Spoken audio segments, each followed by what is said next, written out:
So ladies and gentlemen guys, so welcome back to another channel. So this video is related to Forex market. So I have good news for you guys, since today in the United States was Memorial Day. So which means that the United States of America is in the under of holiday. So what does it mean? It means that all the market is closed during the New York market session. Okay, so the only available session right now as today of wait guys of 3 a.m. in the midnight of the New York was London session and Asian session.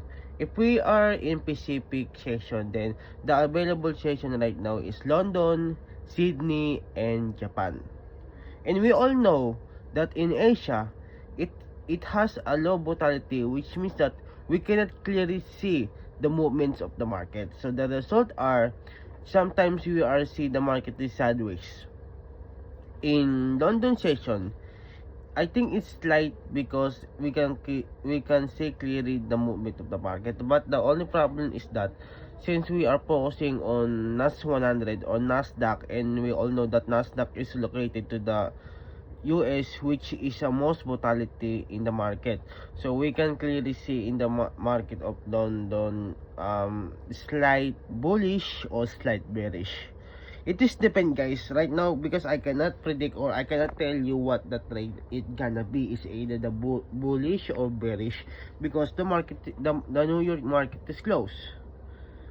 So we should respect the holiday of the United States, and right now this is the moment where we can extend another vacation right now, since we have 3 days of vacation, which the weekends and also Monday. But tomorrow guys, in Tuesday, the New York session will go back to the normal operation, which means that tomorrow the market will be opened. Okay guys, so there you have it. So guys, please use this day as the review of the market, review of your strategy, review your setup, and also this is the time you must use your demo account, which you can practice your strategy even the market is closed. So what you're gonna do is either go to other market and start to practicing, or stay with the same things and start to practicing. So guys, before I leave you some message, so I'd like to thank you for everyone, especially for the traders that who never give up in their trading.